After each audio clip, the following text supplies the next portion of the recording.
안녕하세요, 다월드입니다. 제가 모든 댓글들을 다 확인을 해드리고 있지는 못하지만 지금 보시는 것처럼 상당히 많은 좋아요 표시가 붙은 댓글을 확인을 했기 때문에 이 댓글을 먼저 읽어드리도록 하겠습니다. 만약 오픈 메인넷이 되었을 때 거래소를 통해서 파일을 구입한 유저들은 저희와 같이 KYC를 받지 않고도 자유롭게 사용을 할 수 있는 건지, 아니면 거래소에서 구입한 일반 유저들도 KYC를 받아야 생태계에서 사용이 가능한 거예요? 라는 질문을 주셨고요. 파이네트워크의 장점은 모든 파이오니어를 대상으로 KYC를 수행함으로써 거래자금의 투명성을 확보하여 각국 정부로부터 범죄 연루나 은닉자금 거래로부터 자유롭다라는 건데요. 오픈 메인넷 이후 KYC 없이 취득한 일반인들은 신분 확인 없이 파이네트워크에 합류하게 될 텐데요. 이때는 파이네트워크의 건전성을 어떻게 유지할 수 있을지 다오님의 의견을 듣고 싶습니다. 이렇게 질문을 주셨습니다. 이 얘기에 답변을 하기 위해서는 아주 딥하게, 아주 길게 얘기를 해볼 수밖에 없을 것 같습니다. 짧게 단답으로 드릴 수 있는 문제가 아니거니와, 또 이 정도의 미래 얘기는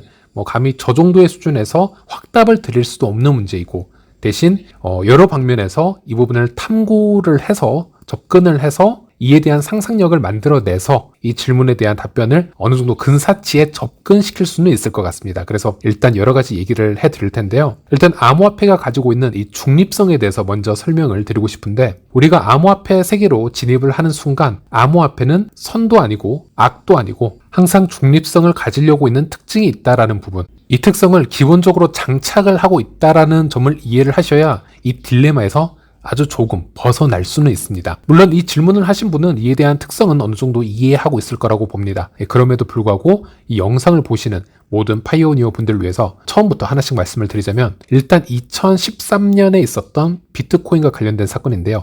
실크로드 사건을 제가 한번 가져와 보았습니다. 실크로드는 마약이나 해킹 코드, 개인정보 등 각종 불법 물품과 정보를 판매하는 인터넷 웹사이트를 얘기를 하고요. 일반적인 인터넷 브라우저로 접속이 되지 않고 다크웹을 통해서만 접속할 수 있는 인터넷 암시장이라고 보시면 됩니다. 실크로드에서 물건이나 정보를 구매한 사용자는 판매자에게 법정화폐 대신 비트코인으로 결제를 해야 되는 특성이 있었습니다. 결국 실크로드는 FBI에 의해서 서버가 폐쇄되기 전까지 약 3년 이상 운영이 되었고요. 1,500만 건이 넘는 인터넷 온라인 거래가 이루어졌습니다. 거래 금액은 약 2억 1,400만 달러, 하나로 계산을 하면 약 2,400억 원 정도의 상품이 거래가 되었다라고 보시면 되겠습니다. 이 거래 자체가 너무나 불법적인 자금으로 많이 사용이 되었고, 이 서버를 운영해왔던 관리자들도 가석방이 없는 종신형에 처해질 정도로 매우 무거운 판결을 받았었는데요. 이 실크로드 사건을 보더라도 비트코인이 얼마나 나쁜 자금으로 쉽게 사용이 될 수 있는지 판단할 수 있는 아주 간단한 예라고 할 수 있겠습니다. 그리고 이 수사를 담당했던 미 연방 검사 중에 캐서린 혼이라는 인물에 대해서 관심을 한번 가져볼 필요가 있습니다. 이 캐서린 혼은 한 해 숙제가 떨어졌는데요. 바로 이번 실크로드 사건을 통해서 비트코인을 한번 기소해봐라 라는 주문이 떨어지게 됩니다. 그래서 당시 이 사건을 맡았던 미연방 검사인 캐서린 혼은 비트코인을 연구하고 한 가지 결론에 도달하게 되는데, 바로 비트코인은 기소할 수 없다라는 결론에 도달했다라고 합니다. 마치 인터넷이나 현금이 범죄에 사용이 된다라고 해서 인터넷이나 현금을 기소할 수 없듯이 비트코인과 또 비트코인 관련 범죄는 분리를 해야 된다라는 또 소신을 얘기를 하게 되었고요. 실제로 2013년 미국 상원에서 최초로 열렸던 이 비트코인 청문회에서 증인으로 출석했던 미 법무부의 관계자들도 이 캐서린 홍과 같은 의견이었다고 합니다. 그들은 비트코인 자체가 범죄는 아니라고 말했는데 당시로서는 매우 파격적인 발언이었고요. 그리고 비트코인을 이해하지 못한 정치인들 또는 어떠한 다른 이유로 비트코인이나 블록체인에 대해서 반대적인 입장을 가지는 사람들의 의견은 대부분 공통적으로 이것이었는데요. 바로 비트코인은 가치가 없으며 규제되지 않는 암호화폐는 마약 거래 및 자금 세탁과 같은 불법 행위에 사용될 수 있다라는 이 점을 공통적으로 주장을 했었고요. 하지만 현실적으로는 돈 세탁의 사용이 훨씬 많이 되고 있는 것은 미국 달러이고요. 비트코인에 비해서 무려 800배 이상의 규모가 돈 세탁이 되고 있다라고 데이터가 나와 있습니다. 그리고 비트코인과 같은 블록체인은 익명성의 주소로 되어 있기 때문에 많은 범죄자들이 자신의 신분을 숨기고 여러 불법 거래들을 쉽게 할 수 있을 거라고 오판을 하지만, 비트코인은 투명한 블록체인의 속성을 가지고 있기 때문에 자금 추적을 하기가 오히려 더 쉽다라는 겁니다. 즉 달러와 같은 신용화폐나 다른 자산보다 돈 세탁을 방지할 더 깨끗한 돈이라는 것을 알게 됩니다. 비트코인의 거래 흔적은 영원히 남기 때문에 어느 한 지점에서 꼬리가 잡히면 연관된 거래처가 모두 드러나고 맙니다. 수사기관으로부터 무엇보다 좋은 사실은 거래 내역을 보는데 영장이 따로 필요가 없고요. 또 전통적인 금융회사들은 수사기관들의 문의에 제대로 답하지 않거나 답하더라도 오래 시간을 끌기도 했었는데 블록체인은 언제나 투명하게 노출이 되어 있기 때문에 결정적인 꼬리만 잡게 되면 거미줄처럼 연결된 생태계를 모두 밝혀내는데 큰 어려움이 없었다라고 합니다. 제가 이 글을 읽어드린 이유는 암호화폐가 가진 특성을 설명을 해드린 부분이고요. 물론 여기서 비트코인이 그럴 것이니 모든 코인들도 미 정부로부터 똑같은 취급을 받을 것이다 라고 말씀을 드리는 건 아닙니다. 예를 들어 비트코인의 사토시 나카모토라는 개발자가 당시 실존에 있었고 언론에 공개가 되어 있는 인물이었다면 결과는 달라졌을 겁니다. 물론 개발자를 기소할 수는 있겠지만 탈중앙이 이미 되어서 노드가 지금 운영이 되는 시스템이었기 때문에 비트코인의 탈중앙 시스템까지 통제를 할 수는 없었을 겁니다. 하지만 초기에 사토시를 기소를 해서 그가 가지고 있던 110만 개의 비트코인을 예를 들어 고문을 한다라거나 가족을 협박해서 모두 압수할 수만 있었다면 그 초기의 비트코인 채굴량에 비해서 사토시가 가지고 있던 코인의 양은 너무나도 큰 비중이었기 때문에 충분히 미 정부는 비트코인의 가치를 폭락시키고 채굴자들을 떠나게 만들고 그 약해진 탈중앙화를 틈타서 미 정부가 비트코인을 전복시킬 수도 있었을 거라고 생각을 합니다. 이런 시나리오까지 충분히 생각을 해볼 수가 있겠고 그 얘기는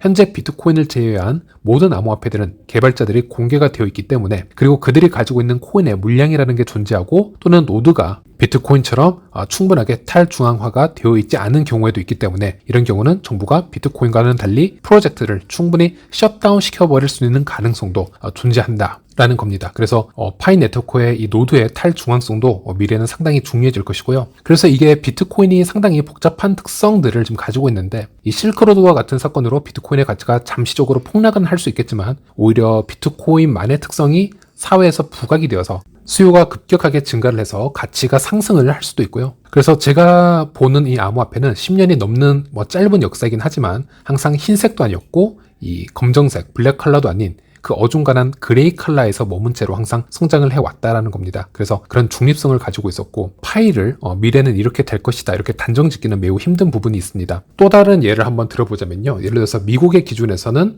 그 규정에서 보았을 땐 그 프로젝트가 악으로 분류가 된다 하더라도 또 미국에 반하는 국가의 정책에서 보았을 때는 그 프로젝트가 오히려 선으로 보일 수도 있습니다. 그러면 그 암호화폐 네트워크는 미국을 떠나서 그 프로젝트를 선으로 취급하는 해당 국가로 이전을 할 수도 있겠죠.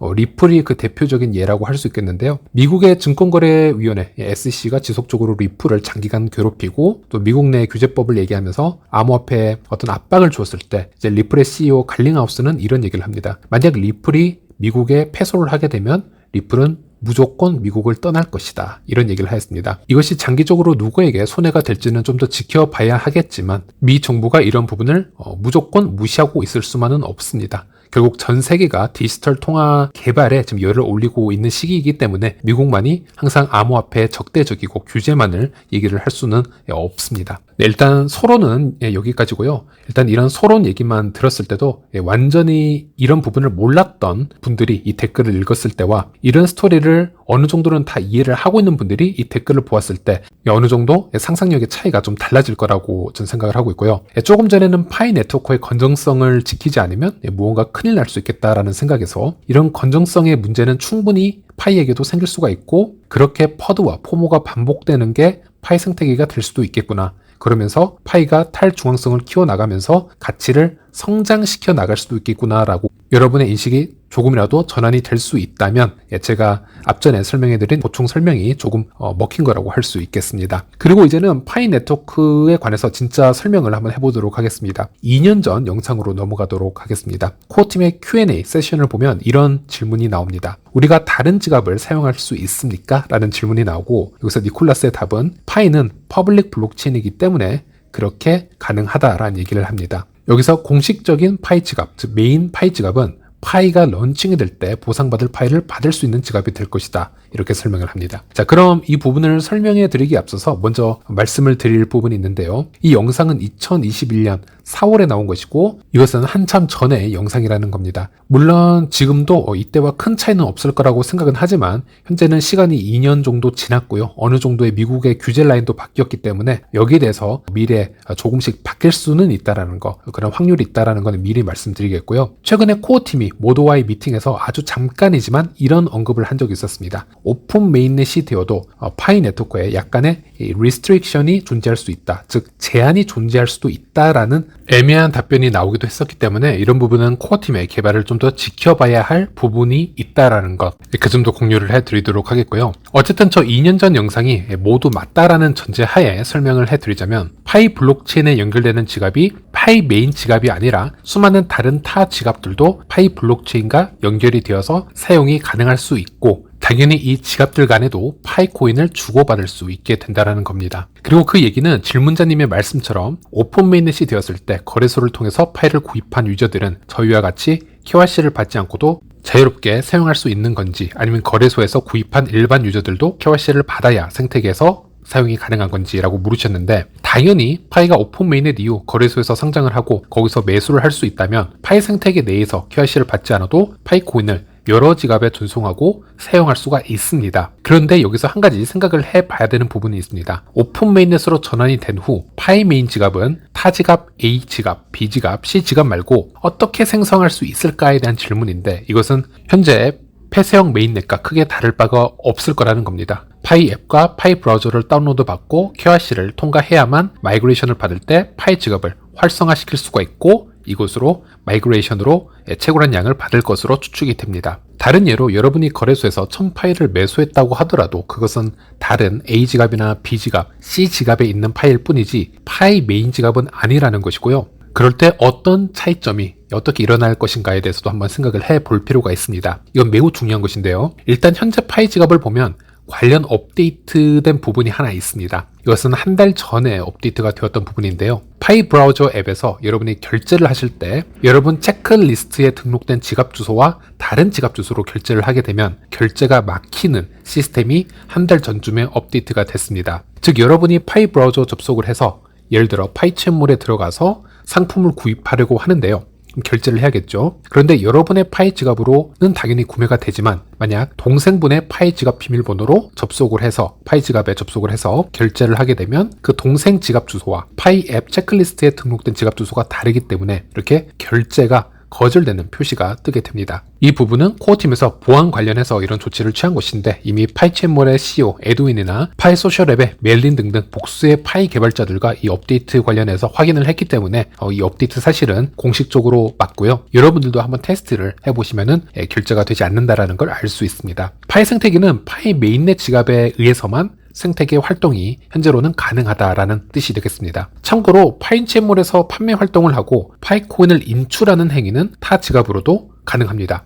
지금 현재로서는 결제 부분이 막혀 있는 것이고요. 이 얘기를 다시 정리를 해보자면 여러분이 거래소에서 파이를 매수해서 A 지갑 또는 B 지갑, C 지갑으로 파이 코인을 전송을 하고 사용을 하실 수는 있지만 그 지갑을 통해서 파이 브라우저의 생태계 앱에 접근을 해서 경제 활동을 할 수는 없을 확률이 있다라는 겁니다. 물론 이 오픈 메인넷 이후에 파이 코어 팀의 최종 결정에도 달려 있겠지만 현재로서는 불가능하고요. 그리고 파이 코어 팀이 항상 홍보를 해왔던 얘기를 들어보면요. 예를 들어서 파이어 사이드 앱 같은 경우에는 AI 시대에 현재 우리들이 접어들고 있고 실제 인간과 AI를 구분할 수 없는 그런 상태이기 때문에 인간을 구분할 수 있는 능력이 또 필수적이고 이런 솔루션으로 파이어사이드 플랫폼과 같은 1인 1계정 솔루션을 내세웠기 때문에 KYC를 통해서 1인 1계정만 지급을 받고 파이 메인 지갑만이 여기서 활동을 할 수 있도록 해야 그 논리가 성립이 되지 않을까 한번 예측을 해볼 수 있겠습니다. 그리고 나면 이 외부에 있는 자금에 대한 얘기를 또 안 해볼 수가 없겠습니다. 물론 A 지갑이나 B 지갑에서는 KYC를 받지 않는 유저들, 예를 들어 이란이나 북한이 될 수도 있겠고요. 또 하마스와 같은 유저들이 거래소에 KYC를 우회를 해서 통과를 하고 매수를 했거나 아니면 메인 지갑에 있는 파이오니어들에게 어떤 P2P 거래를 해서 파이코인을 받았을 수도 있다. 이렇게 가정을 해보겠습니다. 그러면 생태계 활동을 하게 될 때 파이가 KYC를 했던 것과 다르게 이 투명성이 떨어지는 부분이 생기지 않을까, 이런 얘기를 질문자분이 하시는 건데 이 부분은 제가 설명을 해드리자면요. 아주 잘 생각을 해봐야 되는 부분이 있습니다. 제가 현재까지 파이를 공부를 해보고 느낀 점으로는 파이 네트워크가 KYC를 진행한 진정한 이유는 1인 1계정 원칙 때문이었습니다. KYC라는 시스템이 파이 생태계에 들어온 이유는 채굴을 함에 있어서 휴대폰상으로 1인 1계정 원칙으로 코인을 정당하게 채굴하게끔 해서 이 독점 방지를 위해서 솔루션을 제시한 게 이 KYC였고요. 그리고 이 KYC를 전 세계적으로 진행을 하려다 보니 개인정보보호법에 의해서 자금 세탁 방지법이나 여러 가지 규정 준수들을 지켜나가게 된 것입니다. 물론 지금은 몇 년 전과 다르게 이 암호화폐 시장이 전반적으로 KYC라는 이 용어가 상당히 핫한 지금 트렌드 용어가 되었고요. 또 이 기능이 파이가 또 득을 볼 수 있는 경우가 수가 더 생겨나고 있긴 하지만 좀 더 원초적으로 들어가서 이 파이의 KYC가 왜 생겨났는지에 대해서 얘기를 해본다면 채굴의 공정한 분배가 더 우선적인 목적이었고요. 예를 들어 CBDC나 프라이빗 블록체인처럼 중앙화된 블록체인으로의 발전은 아니었다라는 겁니다. 결국 파이 네트워크가 이 외부 생태계를 포기하지는 않았을 겁니다. 이 부분을 포기하려면 여러 가지 경우의 수가 있습니다. 현재 폐쇄형 메인넷 단계처럼 어느 정도 중앙화 시스템을 지속을 하거나 또 외부에서 마음대로 블록체인에 접속을 해서 지갑 개발, 앱 개발 등을 하지 못하게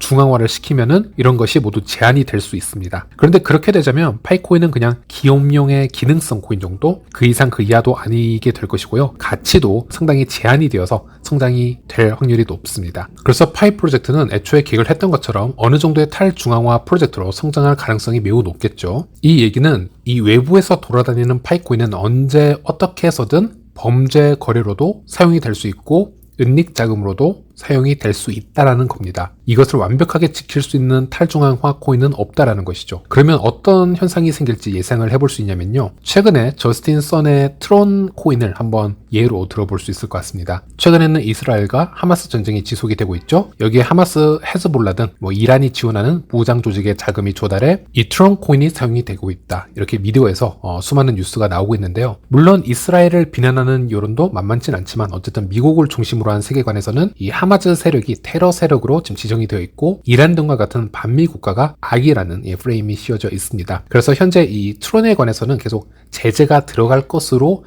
예상이 되고 있는데 아시다시피 트론도 탈중앙화가 되어 있기 때문에 블록체인 자체를 한 번에 규제하기는 매우 힘이 듭니다. 앞전에 말씀드렸지만 어떤 국가에서는 이 트론은 테러 자금으로 지정을 할 수 있겠지만 예를 들어 도미니카 공화국에서는 이 트론이 법정화폐의 지위를 획득할 정도로 유용하게 사용이 되고 있기 때문에 정부의 규제로 이 네트워크 자체를 한 번에 무너뜨릴 수는 없습니다. 대신에 이 트론의 생태계를 보면 테러 자금이 되었던 아니면 건전한 생태계의 활동이던 현재까지는 트론을 마지막에는 현금화를 시키는 것으로 마무리가 되고 있기 때문에 아마도 국제적으로 예를 들어 거래소에서 트론을 규제하는 방향으로 진행이 될 수도 있습니다. 물론 이건 확률의 문제이고요. 유럽은 당연하고 미국의 제재 등에 동참할 수 있는 국가에서는 예를 들어 중앙화된 거래소에 큰 압박을 주게 되면은 이 중앙화된 거래소는 잦은 상폐를 해버릴 수 있겠죠. 트론이란 자금을 현금화하는데 매우 힘들어지거나 이 메리트가 떨어지는 자금으로 추락이 되어버리면은 자동적으로 이 힘을 잃게 될 수 있습니다. 그리고 이런 부분은 또 복합적으로 같이 생각을 해야 되는 부분이 있습니다. 왜 미국이 바이낸스를 미국 시장에서 철수시켰는지, 그리고 왜 HTX 거래소, 후오비 거래소이죠. 현재 후오비 거래소가 위험한 상태인지 모두 연관이 되어 있는 스토리 라인이기도 한데요. 예를 들어 트론이 무너지면 이것을 기반으로 하는 알고리즘 스테이블 코인이죠. USDD가 이 죽음의 소용돌이 법칙이 발생을 해서 같이 무너질 수도 있습니다. 트론이 무너지면 이것을 지탱하는 후오비 거래소이죠. 현재는 HTX 거래소라고 불리우고 있는데 이것도 함께 무너질 수 있고, 이런 중국 거래소가 무너질 수 있다는 것은 중국에 자본이 들어와 있는 이런 스테이블 코인 USDT가 또 무너질 수 있다라는 얘기가 될 수도 있겠습니다. 이것은 미국이 여러 가지로 이익을 취할 수 있는 부분이 있다라는 점, 이런 확률도 또 계산을 해볼 수가 있겠고요. 그래서 이런 현상이 발생하고 있는 것도 무조건 파이코인이 불법 자금으로 조금이라도 사용이 된다고 해서 정부가 이 파이를 트론과 같이 똑같이 반응을 한다라는 보장이 있는 것도 아니고요. 또 지정학적 이슈까지 다 비교를 해보고 확률적인 접근법을 가져가는 게 맞을 것 같습니다. 좀 말이 좀 길어지고 있는데요. 그래서 파이 네트워크가 이 외부에서 파이 브라우저나 파이 메인 지갑이 아닌 이 외부 생태계에서 어떤 자금들이 거래가 된다라고 했을 때 이 발생할 수 있는 경우의 수를 좀 정리를 해보자면요.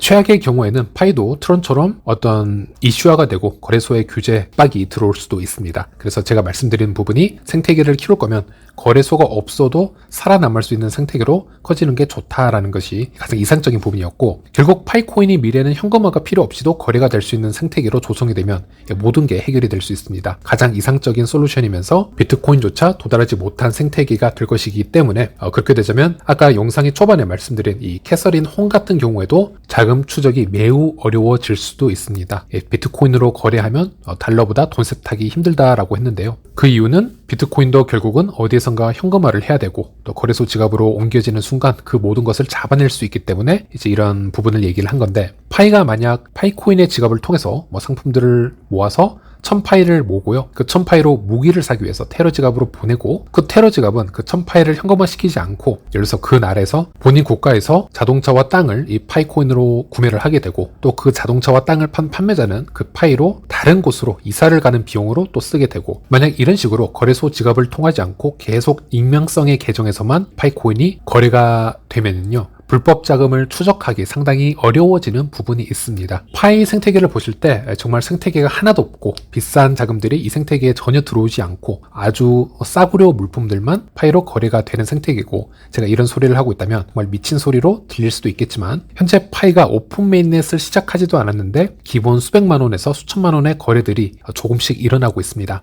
현재 예술품도 거래가 되고 있고 자동차도 거래가 되고 있고요. 금과 같은 보석류도 파이로 거래가 되고 있습니다. 그것도 국내에서만 되고 있는 것이 아니고 글로벌적으로 이런 현상이 나오고 있기 때문에, 또 현재 간간히 사업체를 매매하는 데 있어서 이 파이코인이 또 이용이 되고 있는 경우도 있습니다. 그런 상태가 되면 트론과는 좀 다른 차원으로 파이가 미래 생태계가 성장이 될 수 있을 것이고요.